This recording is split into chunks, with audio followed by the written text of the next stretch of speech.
नमस्ते विद्यार्थियों, आज हम पढ़ रहे हैं कक्षा 12 में। हमारे टॉपिक है पद परिचय का। क्या पढ़ रहे हैं? पद परिचय। अब देखिए, पद परिचय में क्या पढ़ना है।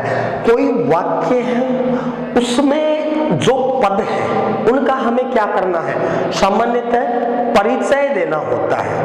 अब रही बात, देखो पहले बात यह है कि पद किसे कहते हैं। सबसे पहले बात यह है कि पद किसे कहते हैं। पद किसे कहते हैं? प्रश्न है, पद किसे कहते हैं? आंसर इसका क्या बनता है? उत्तर यह बनता है, वाक्य जब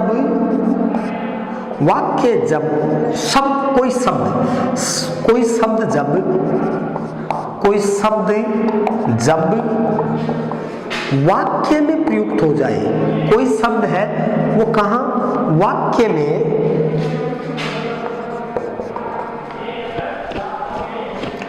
कोई शब्द वाक्य में प्रयुक्त हो जाए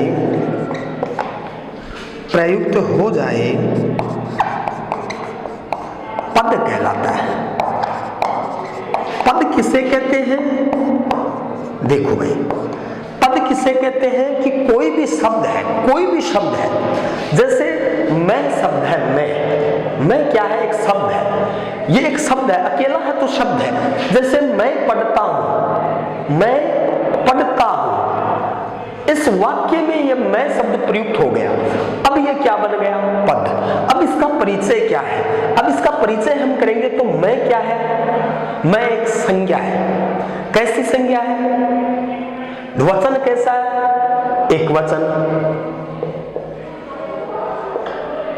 इस वाक्य का क्या है?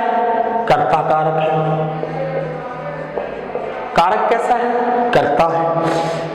अच्छा, पढ़ने क्रिया का क्या है? ये कर्ता है। और वचन कैसा है?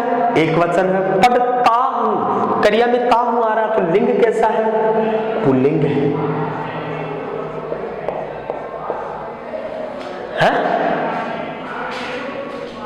जहां मैं एक भाव है तो संज्ञा कैसी है?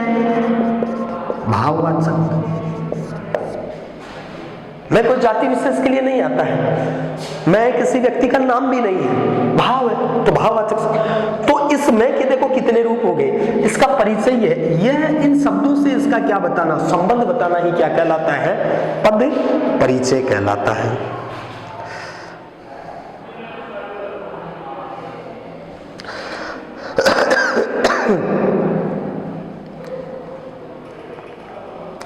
अच्छा,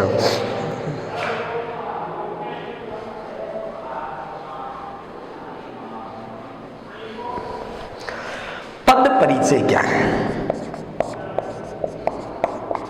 पद परिचय किसे कहते हैं? वाक्य में प्रयुक्त किसी शब्द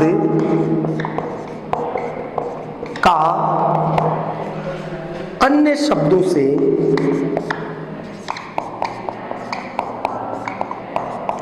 संबंध क्या कहलाता है? अन्य शब्दों से संबंध ही पद परिचय कहलाता है।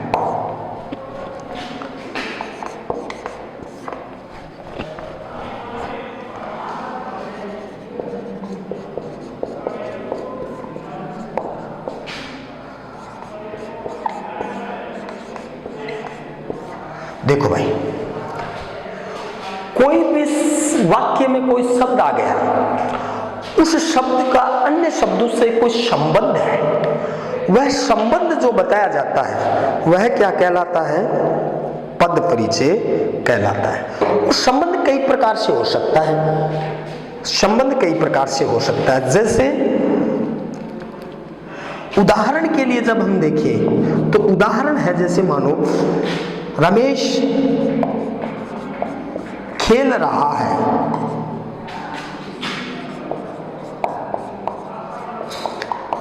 अब हमें इसमें पद परिचय देना है। तो पद परिचय देना है, जैसे मानो इस रमेश शब्द है, इसके नीचे अंडरलाइन किया हुआ है। जिस शब्द का परिचय पूछा जाएगा, जिस शब्द का पद परिचय पूछा जाएगा, उसका ही करना होगा हमें। जैसे इस रमेश के नीचे अंडरलाइन की हुई है, तो इसका मतलब हमें रमेश का करना है। तो पहले बात तो यह है कि रमेश है क्या। रमेश एक व्यक्ति विशेष का नाम है। किसका नाम है? व्यक्ति विशेष का। तो ये संज्ञा है। रमेश क्या है? संज्ञा। संज्ञा में संज्ञा का भेद कौन सा है? व्यक्तिवाचक संज्ञा, क्योंकि रमेश किसी व्यक्ति विशेष का नाम है। अब देखना, रमेश का लिंग कैसा है? लिंग है पुल्लिंग। रमेश का वचन कैसा है? वचन है एक वचन। रमेश कारक कौन सा है? रमेश है खेलना क्रिया का कर्ता। इसका मतलब कर्ता कारक है। तो कौन सा कारक हो गया? कर्ता कारक। देखो भाई, वचन एक वचन, रमेश अकेला व्यक्ति है। लिंग, लिंग है पुल्लिंग, रमेश क्या है? पुल्लिंग है। वचन एक वचन है। कारक कौन सा है? कर्ता कारक। कार्य को करने वाला क्या कहलाता है? कर्ता। यह खेलना क्रिया है, उसको कौन कर रहा है? रमेश। तो ये कर्ता कारक हो गया। तो अन्य शब्दों से संबंध क्या है? खेल, अन्य शब्दों से संबंध, अन्य शब्दों से संबंध, अन्य शब्दों से संबंध क्या है? खेलना क्रिया का करता है। खेलना क्रिया का कर्ता।